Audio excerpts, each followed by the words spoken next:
Welcome back to my listeners to another episode of the Silver Lyming. If you don't already follow me or subscribe, please check us out here on YouTube. I'm also available on local streaming assets for podcasts. And today's guest, I have Patrick Slouck joining me. This is another wonderful guest that I've met through the power of social media. And I'm just so grateful for that ability to connect me with people from the Lyme community. And before I get too far into it, I just want to share with you my experience that I've had with Patrick. If anybody is interested, he calls himself the Lyme Healer. You can go to his website, thelymhealer.com.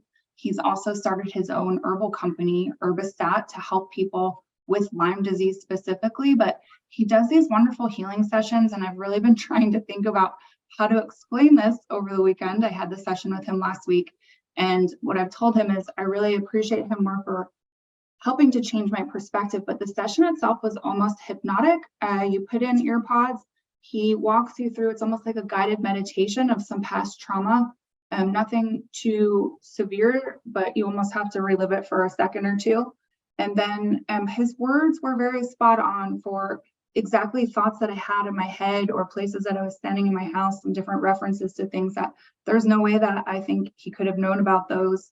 I don't really ever talk to people about some of the specifics that he covered with me, but it just helped me to, again, I suppose, release some trauma, but really reframe or reshape the way that I had seen that trauma happening to me to empower me to be able to step forward in a new space. And I'm really grateful for your powers and ability to do that. So if you're interested, feel free to reach out to him. He is available to help people with this as well, not just me. So if you're feeling the call to reach out to Patrick after you hear his story, which we'll share now, a little bit more how he became involved with the healing aspect and Lyme disease himself, feel free. He's available on social media, or do you have, again, your website? I imagine people could book a session with you. Yeah, you could definitely book through the website, but you could, but I'm public on like Facebook. So if you come to my Facebook page, Patrick Slouck, Slouck, you'll see me and you can just message me through there. Pretty easy to get. Yes, you were very easy. Thank you. I appreciate it. And his picture is also partially what caught my attention. He's got his victory pose coming through from a triathlon. And I just, again, appreciate what you've gone through in your experience. So if you don't mind, if you could please share a little bit more with us about your healing journey with Lyme disease. Sure. Do you want me to kind of start from the beginning real quick, like how I got it, and then kind of move forward? If you don't mind, thanks. Sure. So 2009 is when I got it. 2012 is when I got rid of it, so to speak, or started my healing journey or turned the corner. I never saw it, never found the tick, never knew couldn't find a tick bite on me. I don't know how long I had it, if I had it for 2 years or 2 days or 26 months, because I just had like blotches on my body. And one day I was eating a sandwich and I literally like froze with like the meat in my mouth, like I couldn't. I was done, I couldn't move. And it was weird, because that's weird, like I'm frozen. So my wife was, like, chew your food, that kind of thing. I'm like, I can't. So I got into the bed and like lied face down. I just fell face down. And I was like, give me a glass of water. And she gave me a glass of water. And I just was like, one of the things I remember was like a tall glass of water. I'm like, well, why would she give me this tall glass of water? I can't pick up this glass of water like this. What is she thinking? Now looking back, it's just a glass of water, but I couldn't move the water. So the next day I went to the clinic. I was self-employed. I didn't have like full medical. So I went to the clinic and I took off my shirt and she said, oh, honey, that's Lyme's. You have Lyme's disease. That's Lyme's. She goes, we'll test you, but you got Lyme's. That's Lyme's.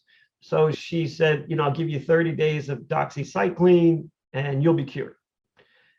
And I was like, okay, that sounds, okay. But I was mostly like devastated by the disease part. Like that's the word that got me like the most. Like that was the heavy thing. Like disease means forever, right? So how am I going to how can I cure this in 30 days if I have a disease? I thought disease was forever. So I took the doxy. I was okay. It did work. I got a little better. I was a million miles from like 100%, but I was not, disabled. And I could do a little work here and there. But the doxy made me throw up. Every time I would try to drive to a client's house, I would throw up. And it was just making me look like a fool. You know what I mean? Like, it just was like I would cancel the appointment and come back and say, like, let's do it 2 days from now, or I'll do it tomorrow. I'd drive out and throw up, and then I have to come back. And it was summer and it was hot. So it's like, it was just nightmare. So I had to kind of like quit my job because I had to drive to people's house. I was a financial advisor and I worked with senior citizens. So I had to go to their house basically and do the work at their house. And I loved that. I mean, that was the way I preferred it. I loved working with, seniors at their house, and they feed you. It was just great. So I had to quit that. And about 6 months later, I got, it just came back. It just came back the same way it did the first time. I just froze again. And I kept about a handful of antibiotics from the first dose. I figured, let me keep some just for a rainy day purpose. So I took the antibiotics, I just took the antibiotics, and I got my wits about me again, and I was okay. And at that point, since I had Lyme, I kind of researched it a little bit and got on Facebook groups, and I just knew what Lyme was and how it worked and how doctors didn't know anything about it. Back in 2009, it was basically illegal to treat people who had chronic Lyme because there was literally no such thing as chronic Lyme at the time. It was against the law to treat somebody again. Like, you treat them the first time, and after that, you got to call that disease another name, because that's not chronic Lyme. And so everybody had MS, or they were getting misdiagnosed, my honest belief was that doctors were calling it MS so they could treat it, and they were just lying to their patients to say, like, you have MS. So it was legal to treat the Lyme, you know what I mean? Yeah, I've never thought about that before. Yeah, because everybody seemed to have MS who had Lyme. It's like, I just think they're lying, just to keep their license on the wall. But that's a horse of another, it's a story for another day. But that was my belief system about that. So the 10 friends I had or made acquaintances with were really sick. They were doing like 1,500 and up in milligrams per day through IV with their Lyme, and they had been doing that for a couple of years. And ultimately, they, over time, those people ended up in wheelchairs. Like maybe one got good, but the bulk of them ended up in wheelchairs. So I was just scared to death. I didn't want to go back to the doctor, said take 30, take this for 30 days and you're cured, because she obviously was wrong about that. I knew she couldn't treat me. I didn't want to put her in the position to treat me. She's not going to treat me. And I just went online and bought antibiotics from India. So I got a couple hundred antibiotics from India, and I would take antibiotics when I had a Lyme symptom. So like as my Lyme would flare up, I would take an antibiotic. It was 100 milligrams, and I would basically be okay. And for 2 years, that's how I walked the earth. Just 2 or 3 times a week, I would take an antibiotic I would call it like my Lyme medication. That's what I call it. I need my Lyme medication. And my healing part came when I was watching a documentary about Gerson therapy, which was they were curing cancer with juicing and coffee enemas. And I never thought for a second it would help with Lyme, because cancer and Lyme are not even in the same, stratosphere kind of.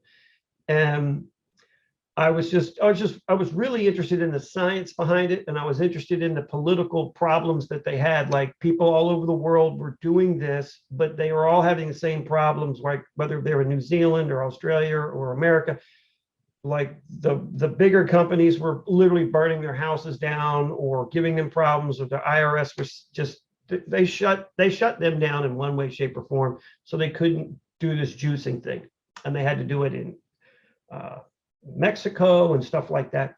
And it had been around, Max Gerson was around like World War II.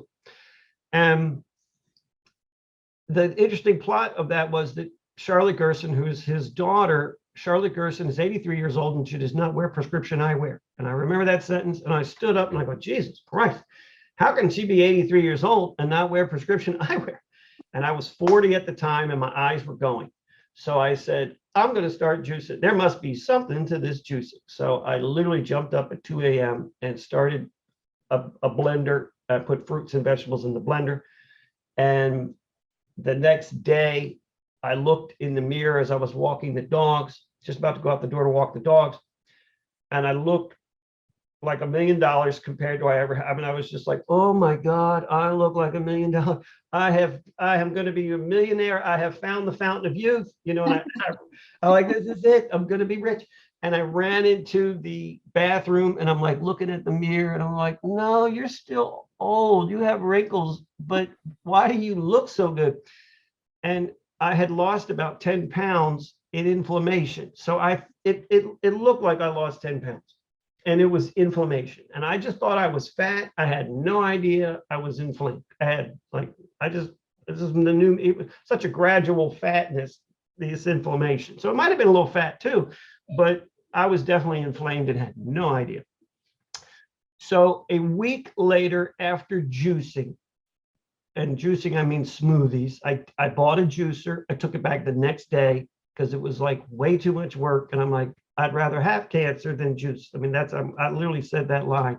I take it back now, but at that moment, I'm like, this is way too much work and effort just cleaning the juicer. I'll just do smoothies. Thank you very much. So I did smoothies and I added glyconutrients to that. And I'll tell you a little bit more about glyconutrients, but I added glyconutrients to that smoothie, which is just fruit and yogurt, honey, things that taste like cotton candy. And after a week, it hit me as I was going down the stairs to my condo. I was making like a wincy sound, like a face. And I'm like, wait a minute, I'm not in any pain. And I'm like, I didn't know I was living in pain either. So I'm like, man, I've been in so much pain that I'm like making faces coming down the steps, like I'm bracing for like the hurt. Mm-hmm. And I'm like, I'm not in any pain. Why am I making this face? So I realized that, wait a minute, I haven't had my Lyme medication in a week and I'm allergic to dogs. And I was hitting at that time an inhaler 5 times a day. Like my asthma was really kicking up because it was wintertime and all the windows were closed. So I was hitting my inhaler 5 times a day. And I'm like, I haven't hit my inhaler in a week. And I haven't had my Lyme medication in a week because I haven't had any symptoms. Like you only take stuff when you have symptoms. Like you're reminded you're reminded to take it because you have a problem. Like if you don't have a problem, you're not reminded to take it. So I didn't take anything. I didn't have any symptoms. So I realized I was on the right path. And I realized, okay, when you're on the right path feels good. Like that was like a aha moment. Like, okay, the right path feels good. Like a lot of people were on paths, but they were unhappy about their path. I'm just like, I feel good on this path. This must be the right path for me. So I just journaled my diet for 30 days. I found out what I couldn't eat and what I, literally wrote down everything I ate and then wrote down the symptoms that came with that. So that's what saved me more than most people that I've ever talked to, is like, I wrote down my diet that was specific to me that I like to eat. I realized you can eat this, you cannot eat that. And then that became really like the algorithm for that was long chain, complex carbohydrates. I couldn't eat long chain complex carbohydrates. That's what it was. So like breads and sugars and pizzas and donuts and shit I want to eat all the time, cereals I couldn't eat, So I'm like, man, this Chinese food, like popcorn, like everything I loved was kind of not so much on the menu anymore. So I just stayed away from what was bad. And I just stayed with what was good. There's enough food on the planet. Long story short, I really never had any more symptoms again. I don't know where my inhalers are. I didn't have to carry him in the car anymore. I had to go, I didn't have him in my pocket. My life just got better. So it was luck, really, that I just stumbled across this juicing your fruits and vegetables with glyconutrients was my miraculous change. And I know that stinks, but because people have suffered so greatly and didn't have, like, I just was like, I don't want to lose my eyeballs, so I'll try this thing. And next thing you know, I've cured, or totally, like, I'm in a happy place with my remission. So I was just lucky, to be honest, more than anything. I didn't have to do mind over matter. I didn't have to pray. I didn't have to suffer, even though I suffered for 2 years. It just was like an overnight healing, you know what I mean? And then once I just stumbled across that path, I was smart enough, obviously, to stay on that path. And I juiced today. Today I made 30 ounces of juice. I mean, like, I'm still juicing with herbs. And I also got bit by a tick Saturday. Oh no. So Merry Christmas, right? So I got bit by a tick Saturday.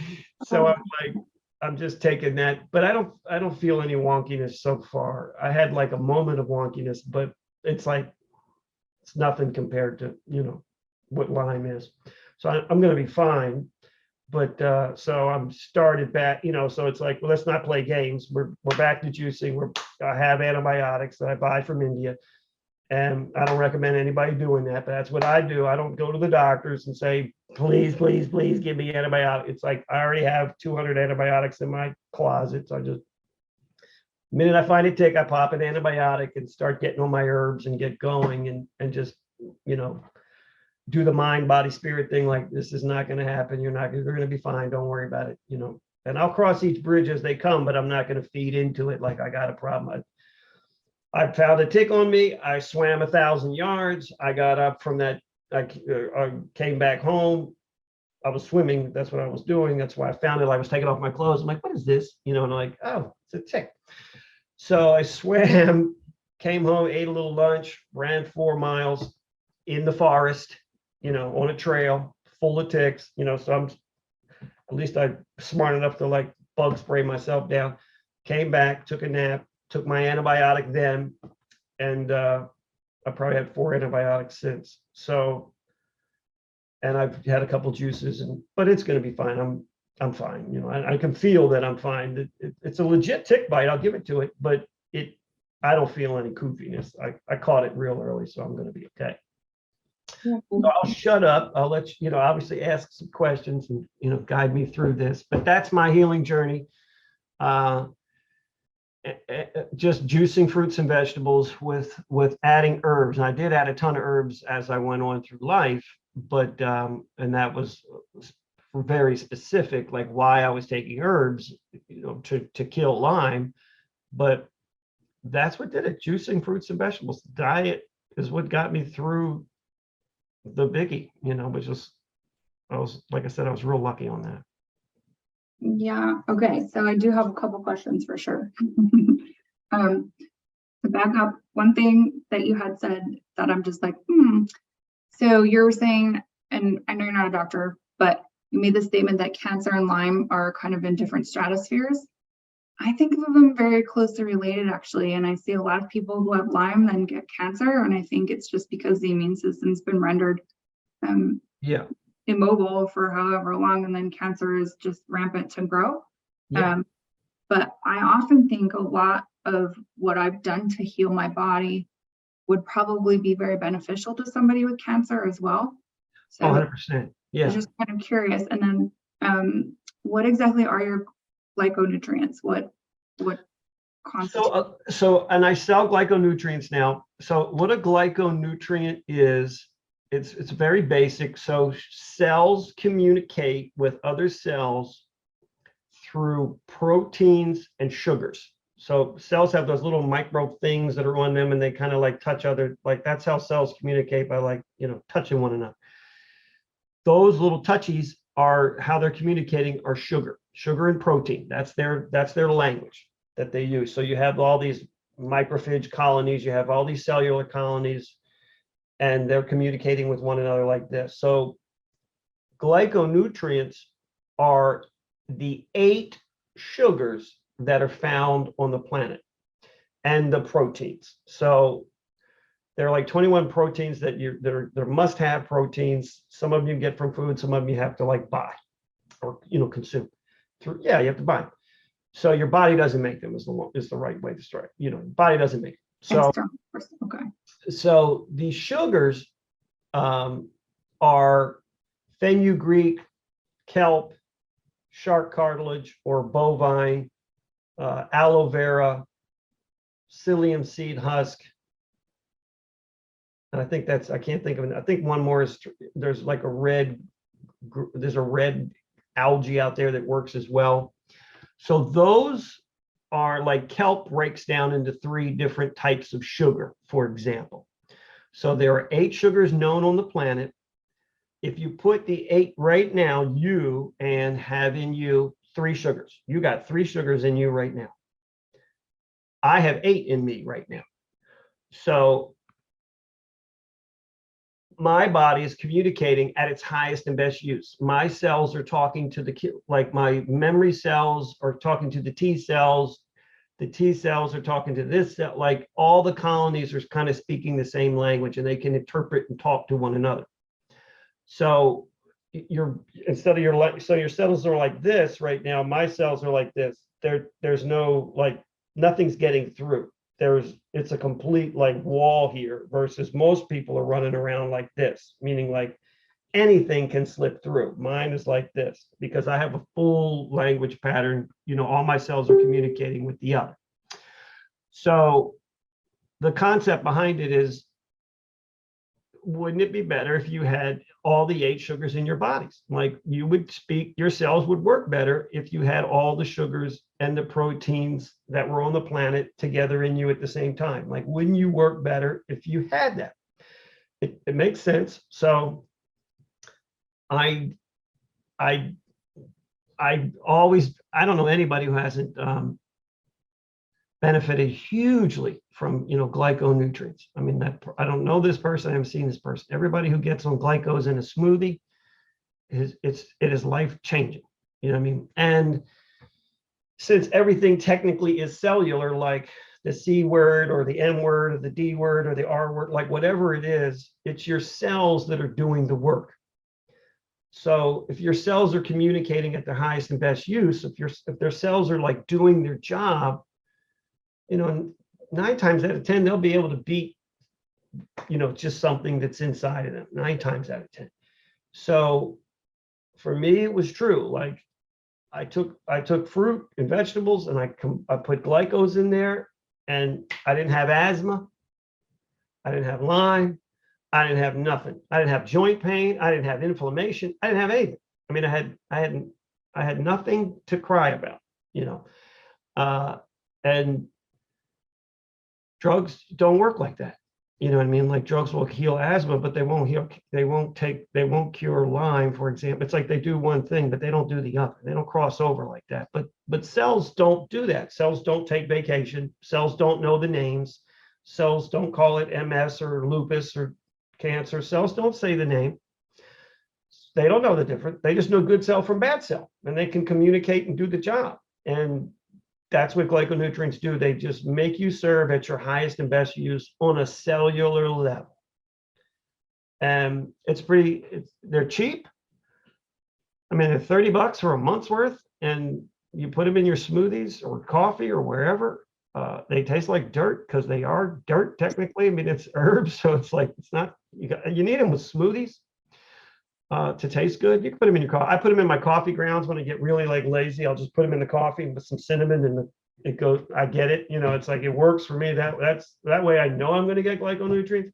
I'm not always going to make a smoothie, but I'm always going to drink coffee. Like these are consistent. So that's how I normally consume my glycos. I put them in my coffee grounds. But I'll have to send you some glycos because they're a game changer. They make your hair better, your skin better, your eyes better. Like everything just gets better across the board. It's pretty amazing.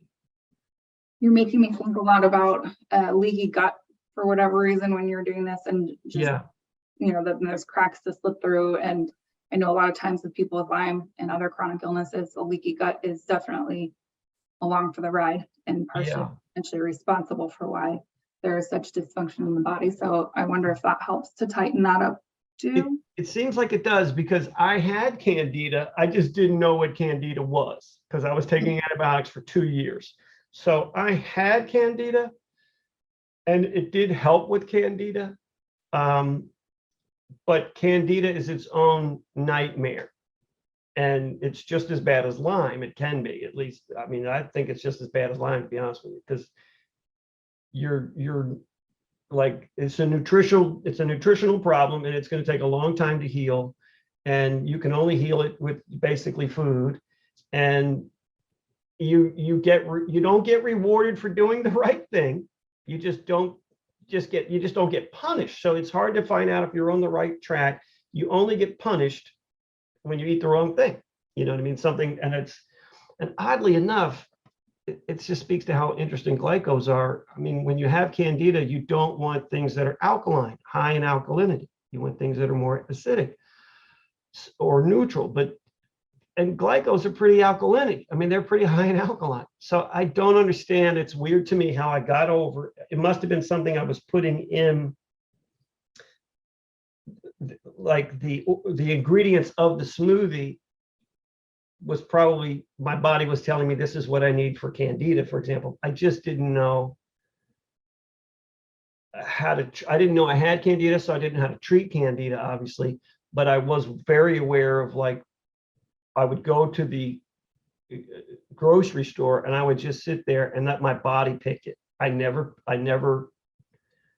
picked, I would, you know, it picked the colors, it picked the fruit, it picked the vegetables.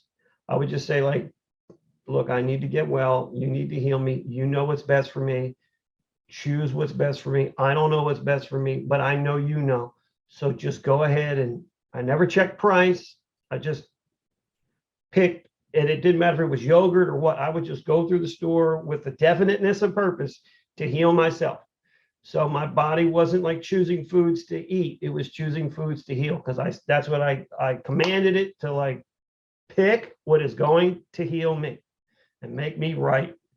And that's what I came home with. Sometimes it was good stuff, sometimes it was crazy stuff, but I never really let myself drive the bus, like, oh, I want bagels. You know, it was never like that. It was like, just do the work that and I would tell myself, like, I know you want to do a good work in me. That's how I would talk to them. Like, I know you want to do a good work in me. And I want to do a good works for you. So just tell me what to pick so we can get the hell out of here. We don't want to be sick. Just tell me what to do and I'll do it. You know, just, you know, I was kind of directing the internal path, you know, and that worked really, really well. A lot of my healing comes from, like, me just asking myself the question straight up. Like, what little thing can I do today that would bring me closer to, you know, healing? What little thing can I do today? And it sometimes would be like, go to sleep. And sometimes it'd be like, take her, you know, it would give me the answer, you know, like sometimes eat a banana, you know, like, you know, I don't know. But I asked the question, it would always give me the answer. Your body cannot lie to you. It's impossible. So it always gives you the truth, and it always gives you the right. It always answers the question at its highest and best use. I don't know, sometimes it's best answer, you know what I mean? But it's not wrong. It's like, that's the best answer it has right now, you know, that kind of thing. So that's my, you know, 10 cents about that. Yeah, because that was going to be one of my questions, was what exactly are you putting in your smoothie, fruit wise or vegetable wise? And so I don't know if you have a staple grouping of things, or if it more was just like body guided you to. Yeah, my body just kind of led me on it. It was definitely high in, at that time, it was a lot of yogurts, and like those kefir yogurts. So that's where the candida came in. So it was like that, I forget the term, like not pasteurized, but uncultured foods. I was eating a lot. I was eating like a lot of vinegars, it's just stuff I normally would do, but it was a lot of vinegars, a lot of kefirs, a lot of unpasteurized stuffs, and fruit. It was always fruits and vegetables, but it was always tagged with stuff that I normally wouldn't do, like kefir and pickle things. But that was treating the candida. I just didn't know it. I didn't know I had candida till like probably 2 years after the fact. I'm like, oh, that's candida. It just was, because everybody who has Lyme has candida. Yes. I mean, it's. And you also made me think about, not to cut you off, but with your asthma. In my Ayurvedic studies, I learned sometimes that asthma is attributed to a low vitamin D level. And I know with a lot of Lyme patients, it eats the vitamin D, and many are D deficient. Yeah. So I was curious if you thought how long did you have your asthma? Could your asthma have been connected to as like a side symptom of the Lyme disease, or? Well, my asthma, but it makes sense because it was worse. Well, it was worse in the wintertime. So that vitamin D right there. So that holds water. But it mostly was, I had asthma because I was allergic to dogs. And I had 2 dogs at the time. And of course, it's wintertime, so we have to close all the windows and the doors. So I slept with the dogs. Like, I love the dogs. I played with it. Like, I just lived, I just went all at, I always were playing with the dogs. And I would always like, it was always like, can't breathe. And so I'd hit an inhaler and then I'd be okay. So I think mostly with me, it just had to do with the fact that I'm kissing dogs and I shouldn't be kissing dogs. I don't think it was so, because I wasn't doing, when I got on I wasn't doing, my herbs then. So my immune system was totally shot. I was told to make my immune system shot, like because Lyme attacks your immune system. This is what I was told back then. Because Lyme attacks your immune system, you don't want to have a strong immune system, because then you're going to get even more sick. So I was like, well, that makes sense. So I'm just going to eat crappy food. I'm going back. So I literally went back to a crappy diet. This is over that 2 years of me taking antibiotics. And I didn't build up my immune system because I didn't want to have a strong immune system, because I didn't want the Lyme to like make it worse. Right. So I just walked the earth, taking antibiotics when I needed it. And asthma came, so I had a bad immune system, allergic to dogs, and I was not out in the sun anyhow, because I wasn't really that ambulatory. I wasn't running around biking and hiking and running. And it was the winter time. So it was just a perfect storm of, I can't breathe for, anything. But I didn't know that about the vitamin D. That's a new one on me. So that's interesting. Yeah, it's just something, again, that I don't know if it's always, but it's just something, again, that I often think about with Lyme and tick-borne illness, because I know some other people have had some issues with it, and my brain just always thinks about that connection. Yeah.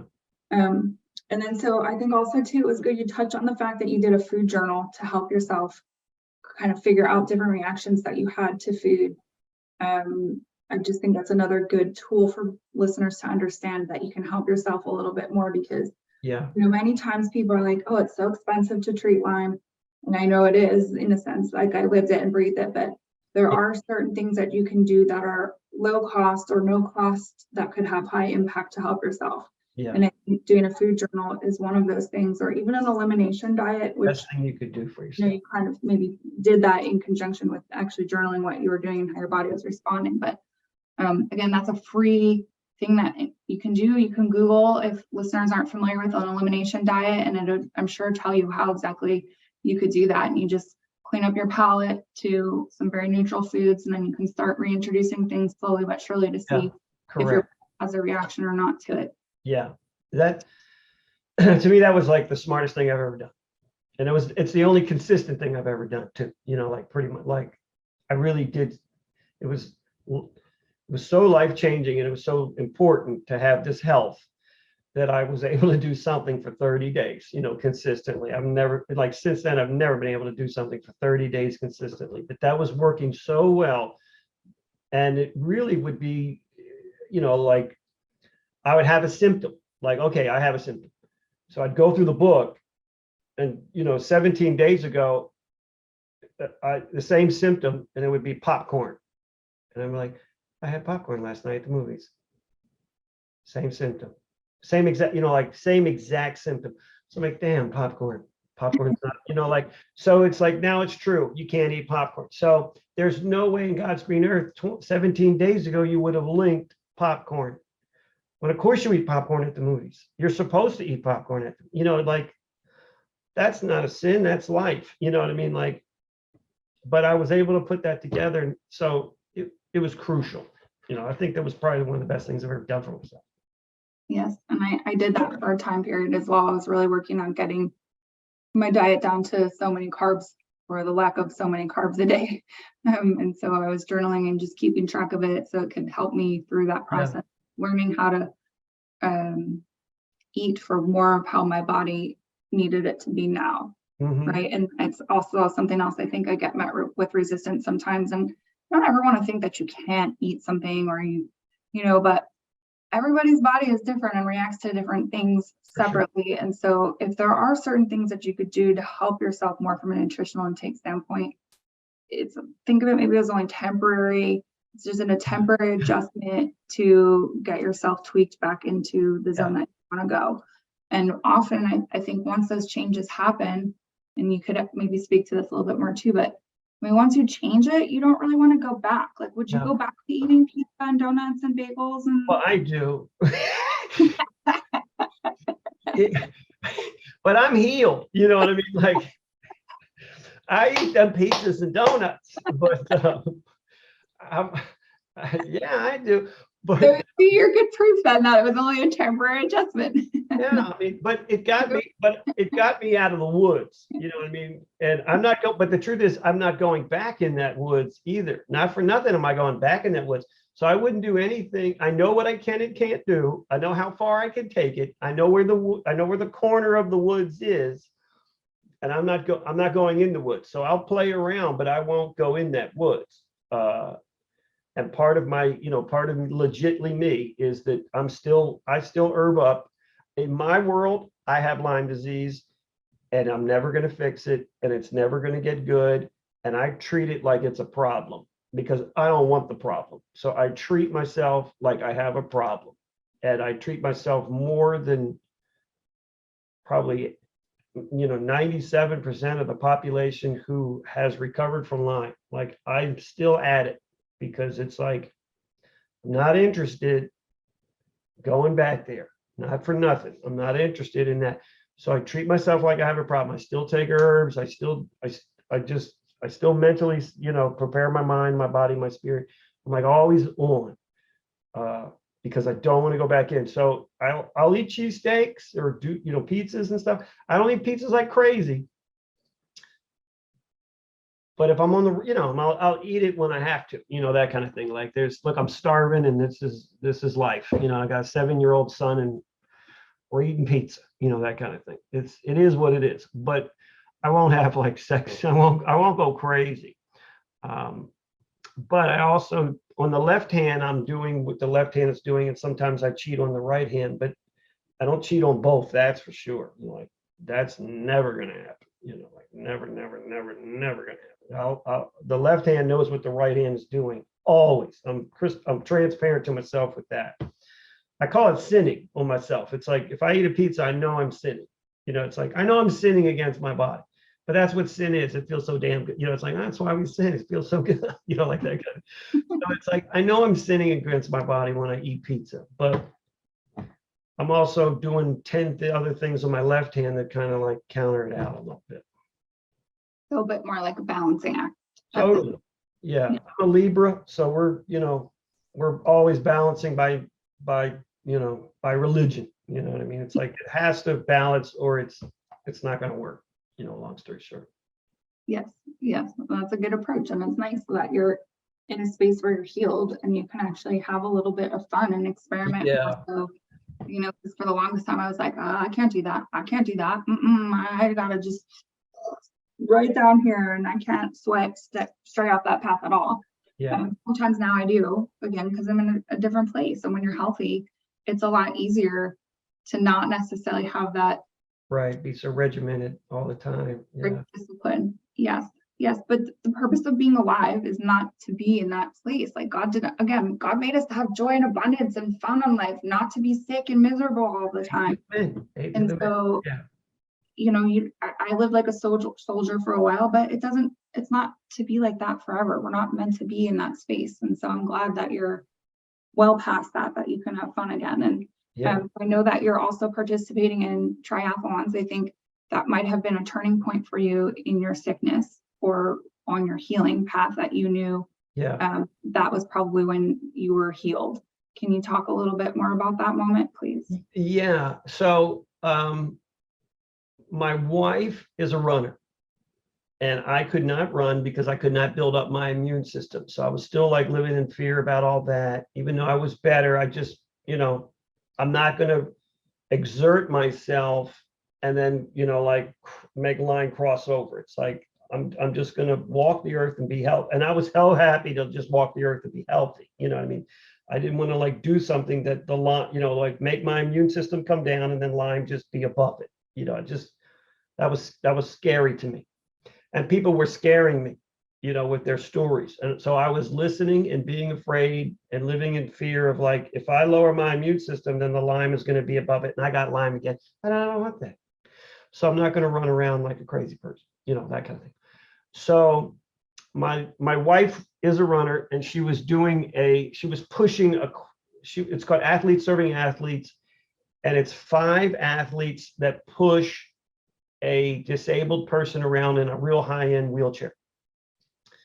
And she was training, she was kind of early in her running, and then she was just talking about it here. And it just sounded like so like amazing that you get to push, somebody else's child around and they're living their dream. And it just was like moving me, especially because I'm like 1 hour away from being disabled at any time. I feel like it. It's like we're all like just on God's little, there for the grace of God I go. Like I could have been that way, or I can be that way. Like there's nothing difference between that person and me. That's how I looked at it. Like I could be a quadriplegic any minute now.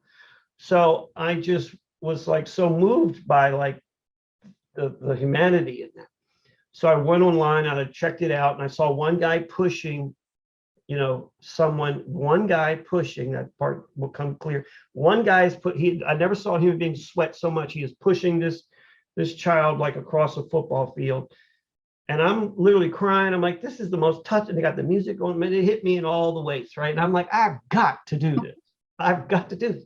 So I told my wife, I'm like, hey, if they still need, it's called Athletes Serving Athletes. Yeah, you push the athlete. So I'm like, if they still need athletes, I'll do it. I'll push. And she said, they still do. I'll sign you up. So I'm like, sign me up. And in this we didn't communicate. Well, we communicated perfectly. There was just a misunderstanding. I don't know anything about running. It's a 5K. There are 5 athletes. That means each athlete runs a K. It is a relay race. That's how I saw one man online. I didn't see 5. I saw one man pushing a child. So that means it's 5 people, 5K. Each person runs a K. I figured a K was 1,000 yards. I don't know what a K is, but it's 1,000 yards. If there's 5 of them, it's got to be if it's a race, how short can it be? So it's 1,000. It's 1,000 yards. So she said, "Do you want to train?" I said, "No, I don't want to train. I can do 1,000 yards. I don't, And I'm like, I'm an athlete. You don't know that about me, but I'm an athlete. Okay, I can show up and I can knock 1,000 yards out. That's nothing for me." So she kept saying, "Are you sure you don't want to train?" And this went on for like weeks, and I kept saying, "I don't need to train." She kept saying, "Are you sure? I don't want to train. You sure?" And I kept saying, "It's a relay race." So we get to the race. It's not a relay race. It's a 5K, and everybody runs at the same time and pushes the child, the person, the athlete. And I'm like, why didn't you tell me this I can't run a 5K. I've never run a 5K. I don't even know what a 5K is, much less I have to do it right now. So I ran the 5K. We did the 5K in like under 25 minutes.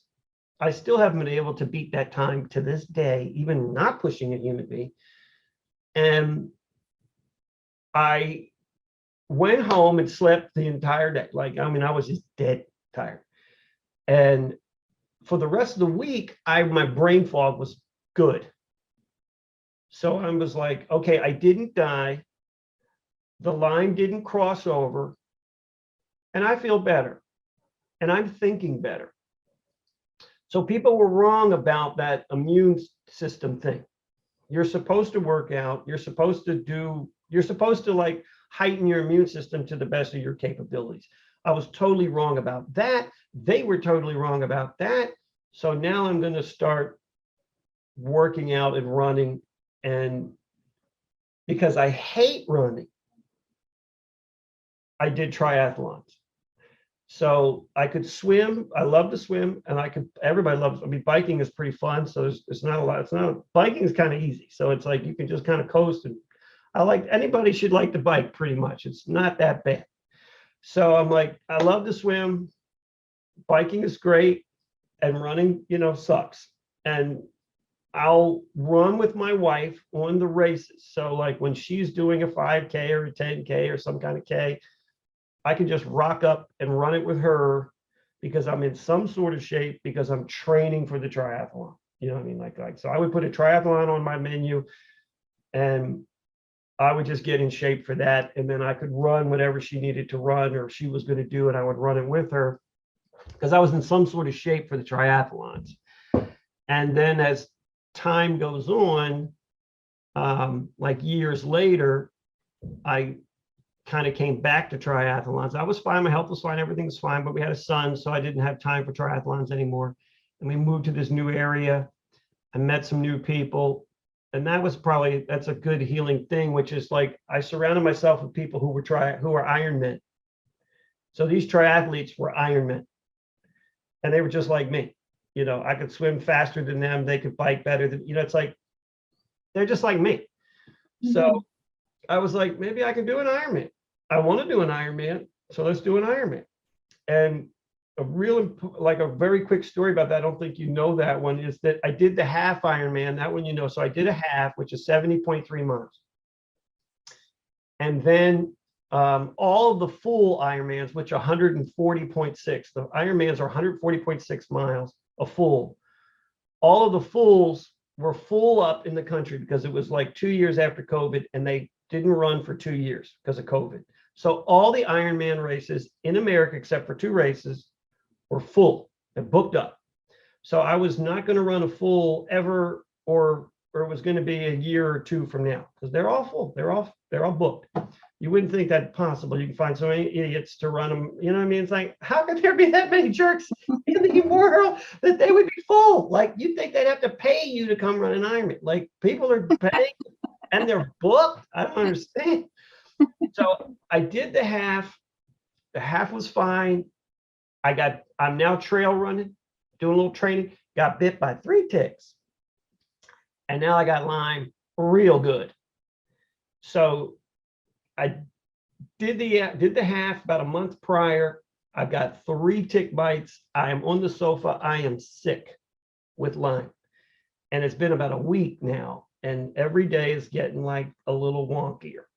And here I am, a Lyme healer, a life coach, and I talked a lot of stuff about how I could beat anything with Lyme. Like, when it comes to Lyme, I'll beat it. I used to tell people all the time, I'll take whatever you got, beat it in 3 weeks, because that's me. That's who I am. I'll take whatever you got, beat it in 3 weeks. And I wasn't like being cocky. It was like, that's the truth. I can beat Lyme. So here I am on the sofa, not feeling good. And on my cell phone, this exact cell phone, I got a text. It said the Ironman has 12 spots have just opened for Ironman Maryland. 12 spots just opened. And I'm on the sofa. I'm sick. And Ironman, here's the full right here. And I'm like, well, I'm the healthiest I've ever been in my life. Meaning, like, not the Lyme part, but like in like the base. Yeah. I just did 70.3 miles. I'm a healthy human being. I have a base of health.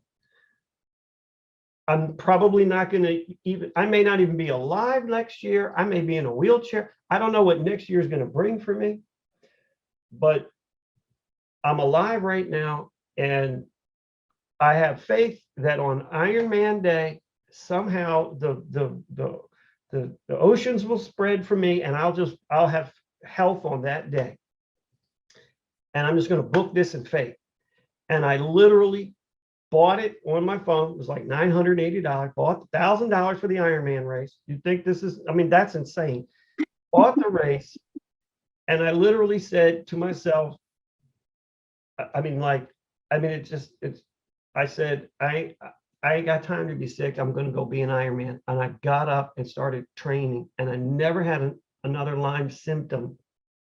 And I was sick on the sofa, like sick.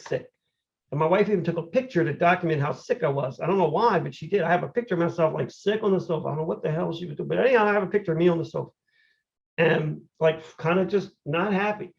And then I just booked the appointment with the Ironman race, and then put the phone on the sofa and said, I ain't got time to be sick. I got to go be an Ironman. Went upstairs, got dressed, and ran out the house, started training.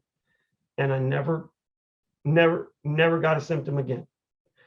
And I'm bringing that story up because that's totally mind over matter.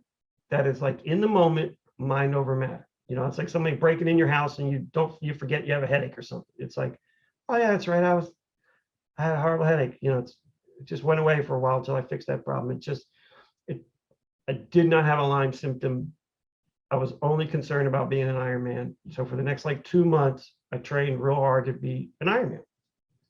And I became an Ironman, and I finished the race. And that was like, to me, that was the biggest, the best thing that, you know, I've ever done, to be honest with you. That was the Mount Everest for me, becoming an Ironman. And they say your name at the end of the race, like, Patrick Slouck, you are a Ironman. Like, that's all I wanted to hear.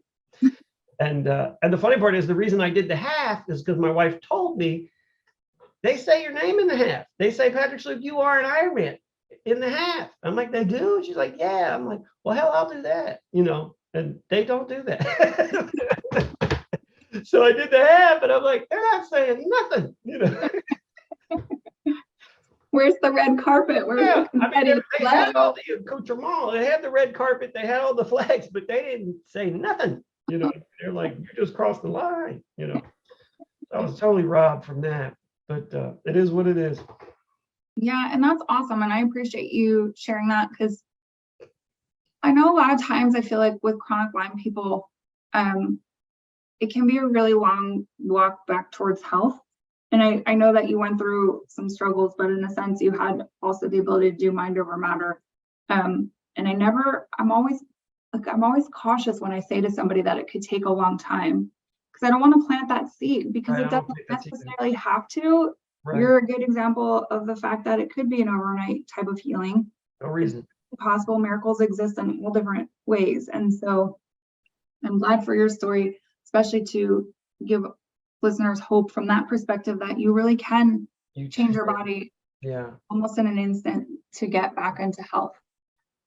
So thank you for sharing that. And I'm sorry that it was worth the 5 minutes to go down that rabbit hole, you know, to go off the path a little bit. But you know, as a life coach with Lyme and church, people are always like, you know, they're limited in their belief systems, what they can and can't do. And that's why I say, I'll take whatever you got, beat it 3 weeks. That is that mindset. Like, I don't care what you got, I'll beat it 3 weeks. Like, that's my mindset. Whether it's true or not, well, I'll never know, because I can't take it from you. But when I got mine, I had Lyme for 4 days, 5 days, and then I was done with it, you know, like instantaneously. And I just put something in front of me that was bigger than my Lyme. That's all that I did. That's really what that was. I put something in front of me that was bigger than my problem. Like a 100 and some miles race is worse than having Lyme, at least right now, this moment, because that's like, how in God's name am I going to do that? You know, so I was more scared of that than I was Lyme, to be honest. Like, that was scary to me, but I wanted it so bad that everybody just got on board. It's kind of amazing, you know.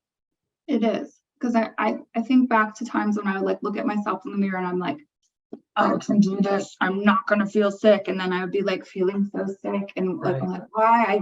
I'm so strong. I know better. Like pull yourself Yeah. up by your bootstraps. That was always the thought in my head. But what I'm thinking about now with you is like, I think it is possible to heal like that, but you have to get the blocks out. And so going back to your healing, I think that really ties well into giving people an outlet to help to remove some of those blocks so that the instant connection to healing source can be a lot more direct. Right. And so while you might have a different perspective or different connection to or different ability in your body, I am thinking about people like me who are like, I can do this. I will not go there. And like, no matter how hard I tried, I just couldn't manifest healing like that. Right. But I think that's because I had a lot more work to do inside self that my house needed to get cleaned up a lot more before I was able to have that direct path to healing. Yeah. And I also had something, like I said, I had something. So like while I was on the sofa, I didn't have that thing. Like I was like, damn, man, you talk a lot of smack. And here you are sick. And now you're gonna have to back it up, dude. I was talking like that. I'm like, here you go, running your mouth hole. And then here it is. And you got it. And now you gotta beat this. So I was just like, I knew I was like starting to like pump myself up, like how, but I didn't have the answer at that moment. I'm like, how am I going to beat this 3 ticks for Christ's sake? I mean, like, okay, 1, but this is 3, like, oh my God.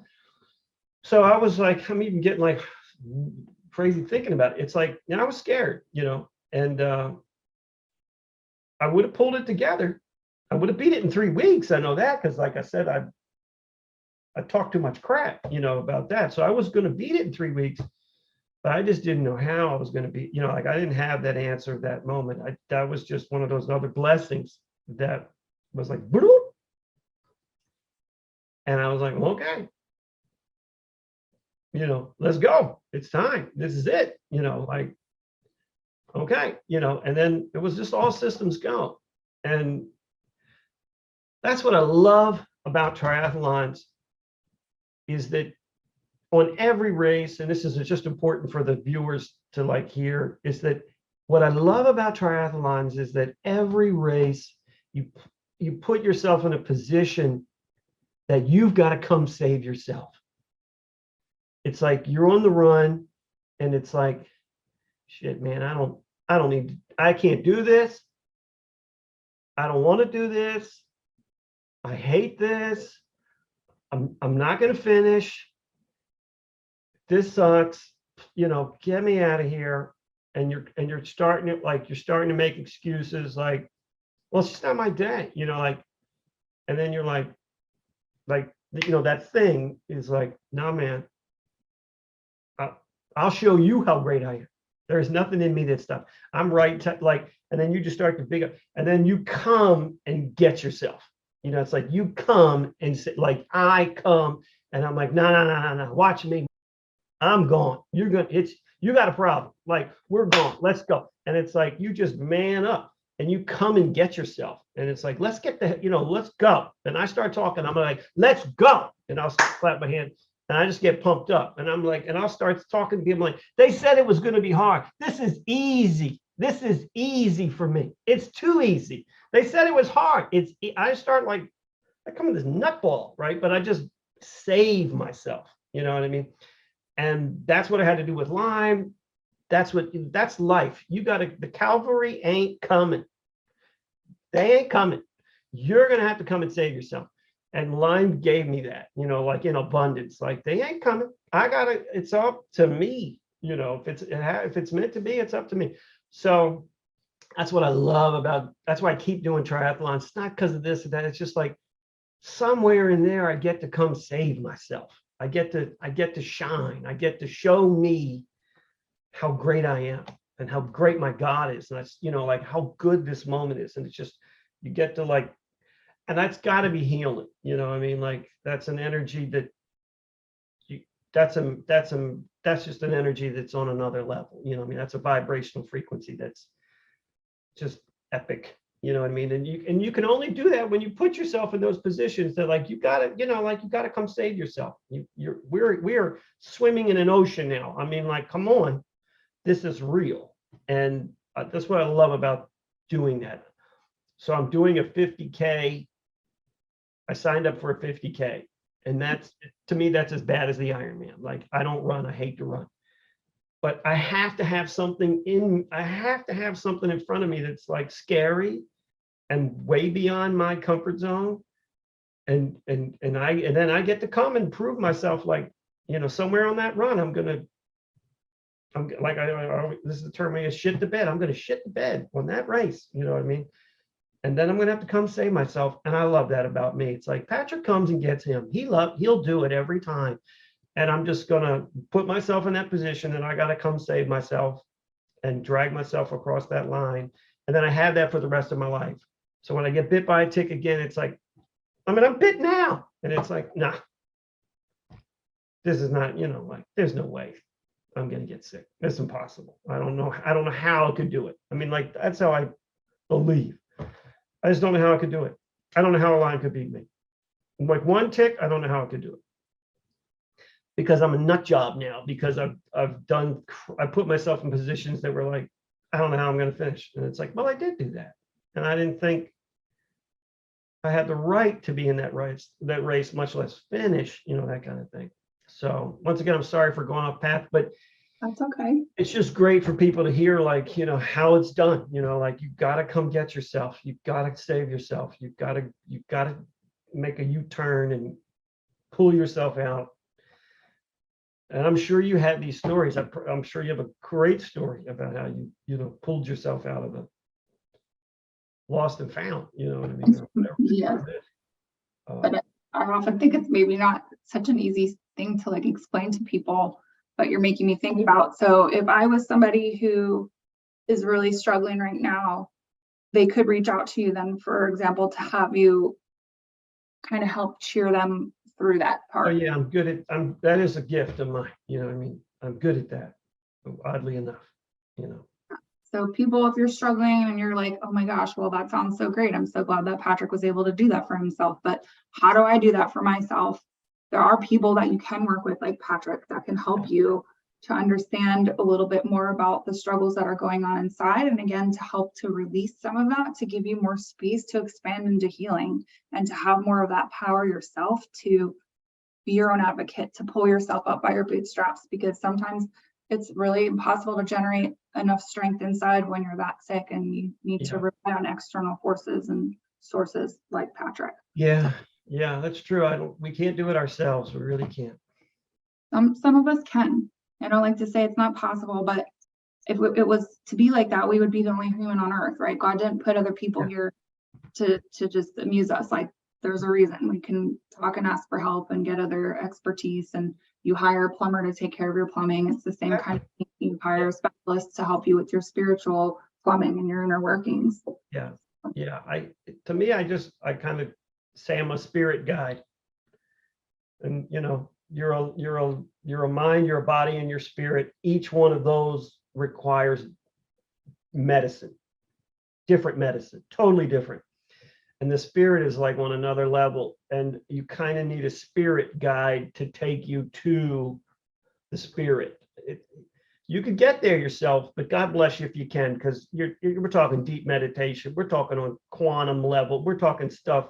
You just can't do it willy-nilly. You got to practice to get to like a spiritual plane, and it's hard. You know what I mean? It's hard. It's really hard. So a spirit guide will get you there, like pretty quick. And that's kind of what I am. I'm just a spirit guide at heart, I'd say that's a very good name, because again, it felt more of like a guided meditation where I was listening to you, but I wasn't really listening to you. It brought up a lot of emotions inside me. And I knew, again, when you would say certain phrases, it was like, that's the exact wording that my soul needed to hear, that I was able to cry or shift or see things slightly different and release and work through it differently. And so I felt very good and safe and secure. Like I it was one of the first times that I could actually talk about some of the traumas in my life without full out crying. but it's very easy to talk to you and share with you what's happening because I don't feel like you're judging me. Yeah. I do feel ultimately like you just want to help Yeah. get through whatever that is that people are. Yeah. Oh. And the cool part is, I would imagine now you like a great weight is lifted and it doesn't seem to come back. You know what I mean? It's like there's just this heaviness off your chest is gone usually. And it doesn't come back. It's just, you know, you're like, it is a great release. Right. Yeah, definitely felt a lot more at peace inside. And then just as a last question for you, Patrick, Sure. Could you share with me or the listeners what you feel like is the best thing that's happened to you as a result of getting Lyme and tick-borne illness? I would say it's a great question. It's a lot of things. Lyme took a lot from me and it gave me a lot. It gave me like the present, meaning like right now, I got to squeeze everything out of the present time, like all my moments that I'm living right now. I have to stay present. I'm like always present. I don't usually carry my cell phone. Like if I'm with my son or something, we're playing football or whatever, I don't take my cell. I'm just present in the moment. It just taught me to be present. It taught me, this healing stuff, like to become a healer, like that's weird, for a guy like me to tap into something so goofy, just entirely, voodoo nonsense goofy. And what I've done is insane, like working with people and, what we've done and what we've seen and who we've talked to and the little portals we've opened up. It's just kind of crazy. But Lyme made me Lyme really made me go places that I didn't want to go. Like, so things that I was avoiding in my life prior to Lyme, I had to cross those bridges, like, because Lyme took everything from me. So I had to start from scratch. And now I had to cross all those rivers and streams and do things professionally and ask for help. Just everything I never wanted to do, Lyme made me do it. And I learned that it really wasn't so bad. Like the thing that I feared the most wasn't that bad. And I procrastinated it. And that thing that I procrastinated on, it would literally come in fines and destroy my life and make everybody's life around me hell. And then when I finally crossed the bridge, I'm like, that none of that happened. Like none of the things that I fed into were true. Like I thought it was going to go like this. It didn't go like that. So Lyme made me cross bridges and do things and learn things that I didn't want to learn or do ever because I had to, because I didn't have the money or the resources. I had to do it myself. It's like I have to build this bridge and cross it myself, unfortunately, and before I could work around it because I had the means or the resources, but now it's like, no, there's only ways this straight ahead. So Lyme gave me the ability to heal people, the ability to heal myself. It taught me how to like live like tomorrows are just really not promised, and health is a funny thing. And I could get bit by a tick and that would be it for me. This tick could be it for me. God only knows.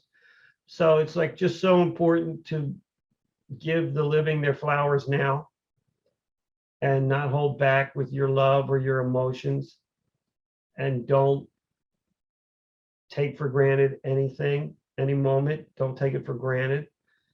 And people like you, I don't take for granted. I'm like, these little people who cross your paths are there for a reason. They're like little angels in disguise. So give them what they want, give them what they need, let them take from you what they need to take from you. And if you can get something in return, amen. But share your gifts, serve your gifts. Lyme taught me that. Serve your gift. You know what I mean? Like I have a gift. I have to serve my gift. You know what I mean? So it's important, So Lyme gave me a tremendous amount of stuff. It took some stuff, took some cars and houses and, took some stuff. But in the end, I'm really kind of happy I got it. I always kind of joke like God knew who he was giving Lyme to when he gave it to me, because I have saved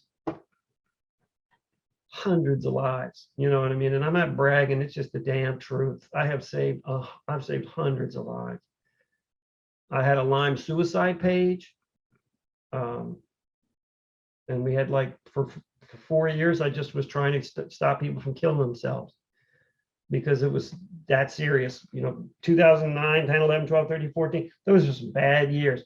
And how people were dying from Lyme was suicide because the pain was just too much. And so I created like a buddy group on Facebook, like AA. Like AA, you get a sponsor. I took AA and I just made a sponsor for Lyme disease. So you'd have a buddy and a sponsor, somebody who's smarter than you with Lyme and who'd been there and done that. So you could call them and they could call you like kind of daily and check in with your buddy. Yeah. And don't kill yourself was the theme of the party. Yeah. Don't let it go so far that you have to kill yourself. Check in with your buddy, get a Lyme disease buddy. So I created like a Lyme disease buddy. There was like 1,600 people that were doing that. And I raised money for people with Lyme, so it just gave me a lot. It just took a lot. It gave me a lot. So I can't, and because I'm self-employed, it's like, I'll roll with the punches. Like, if it's lemonade time, it's lemonade time. I'm not worried about selling lemonade. If I got a bunch of lemonades, people are going to drink some lemonade up in here. I mean, like, that's what's going to happen. We are drinking lemonade and we're going to have lemonade, all kinds of crap, because that we just roll with the punches as a self-employed. You're self-employed, correct? Or have an entrepreneurial bone in you, right? I have my own business. I'm a salesperson too, so I actually am employed by, but it is more the entrepreneurial spirit of generating your own stuff, killing your own. So you know how it is. It's like life gives you lemons, honey. We're drinking lemonade. We can sell lemonade too. People sell lemonade. There's no shame in that game. We can drink lemonade. We can sell it. If we're getting lemons, we can have lemonade, margaritas. You name it. You know what I mean? So I've been blessed in a lot of ways that I was able to roll with the punches. I was blessed that I got lucky with like the healing part. And I just took some smoothies and that worked. And then I've, with the herbal work, I've done like incredible things with that. And then I realized that didn't work with everybody. And then the reason that didn't work was because of trauma.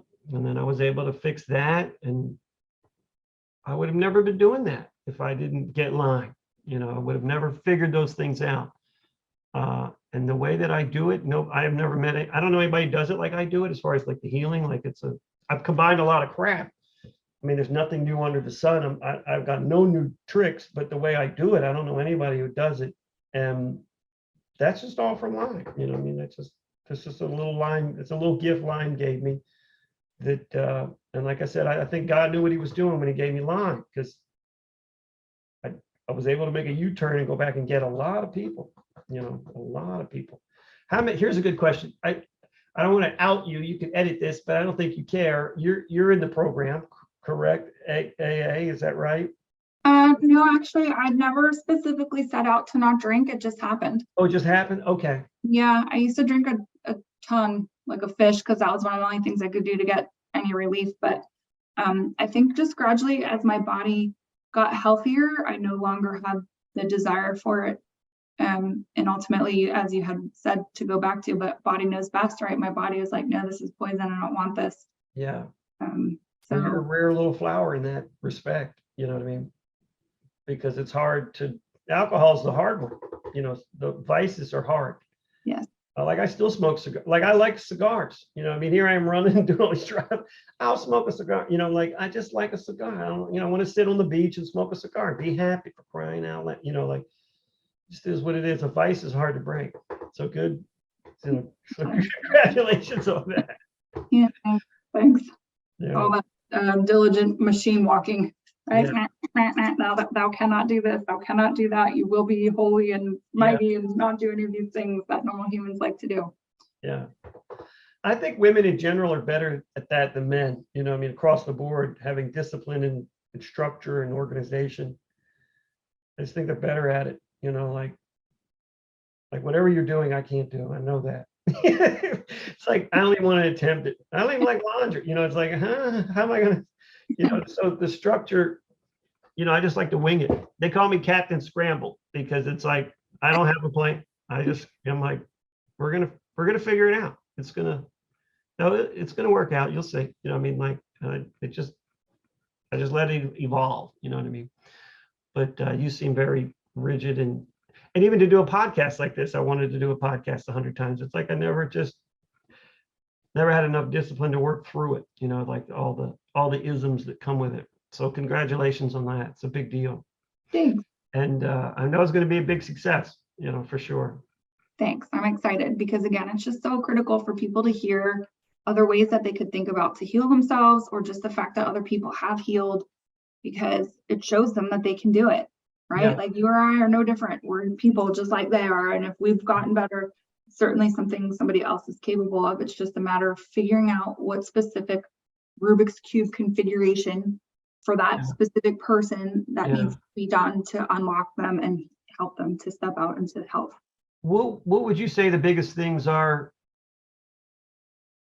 for someone who's watching, like what's the top 3 critical things one should do?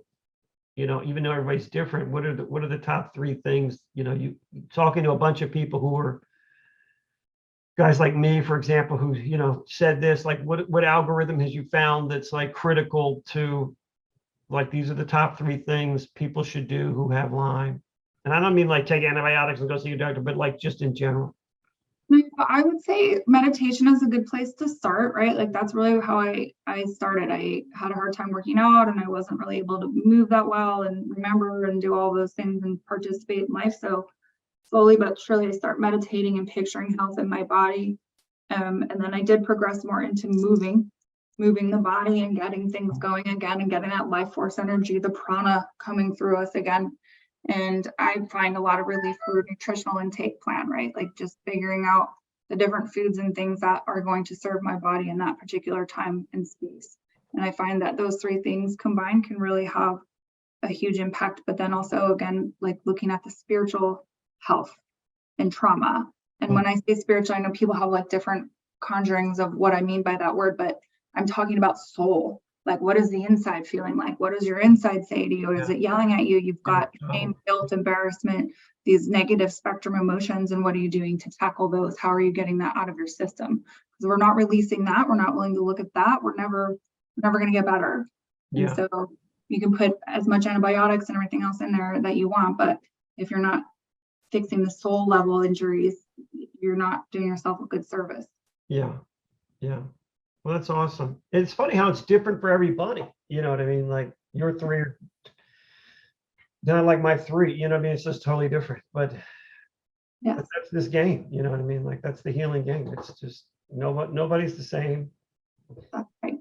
No silver bullet, but it is possible. And that's again like the intent here is just to expose people to different avenues they can go about doing this, and different things resonate with different souls for a reason. And so again, if Patrick sounds like somebody that you'd like to work with, I appreciate him in that. It's pretty direct, it's pretty painless. Like again, he speaks the words, you listen, process, and kind of just move through it together. I really like that kind of healing. It's more in line with like theta, brain state type of work. It's like therapy, but without all the super intense, let's sit here and rehash everything that's happened to you kind of therapy. So, and that doesn't remove it. You know, I mean, not that I'm against therapy, but I'm against therapy, and I'm not against therapy, but it's like what I'm doing is just fixing the problem. Like there's a problem, let's fix it. That's all that it is. There's a problem, let's fix it. Therapy is needed and necessary, required, but everybody that I ever worked with had 14 years of therapy. Yes. So it's like, okay, well then this is not. And why did I make it go away in 26 minutes? Yeah. So it's like, okay, it's when you've been going to therapy for 14 years is now gone in 26 minutes. So it's like, I'm not against therapy. It's just like that therapy doesn't remove trauma, for example. I remove trauma, and then therein lies the difference. And the funny thing is I've worked with a lot of therapists and psychiatrists, psychologist, and they won't use it on their. I'm like, do you use this on your clients? They're like, no. And the ultimate answer is because it works. You know what I mean? Like, I won't have a client Friday if I use it on Wednesday. You see, which is the truth. But it always struck me like, geez, not, like, man, it makes me hot. It's like, you're doing it. You're good. Like, this modality works because you're doing this mojo with me, but they won't do it on their clients, because one, you can't bill for it. It's totally voodoo nonsense. Insurance won't cover it. I get all that. But you could sneak it in. You're still a psychiatrist. You could do it. Like, you could do it. And it just irks me a little bit. It's like, man. But it is what it is. It is what it is. it's the system, right? Keeps you employed, right? Yeah. I mean, it's job security. I can give you that. But I don't have job security. Like, I see people a couple times. And that's it. You know what I mean? Yeah, but that's how I want it, and I don't know any other, like, but it is what it is. That's the modality that I create. Like, I'm here to fix the problem. I'm not in charge of the healing. Healing comes, like, the healing's God's little territory. I can't control how fast you heal. I just can remove. It's like a runway of success, I call it. Like, I remove all the stuff. Like, a plane needs to land or take off. And it can't land or take off if there's a bunch of crap on the runway. It won't do it. So it's like, I remove all the stuff that's on the runway so you can have a runway of success. We can get the hell out of here and fly off and never come back. You know what I mean? That's all that it is. That takes about a half an hour.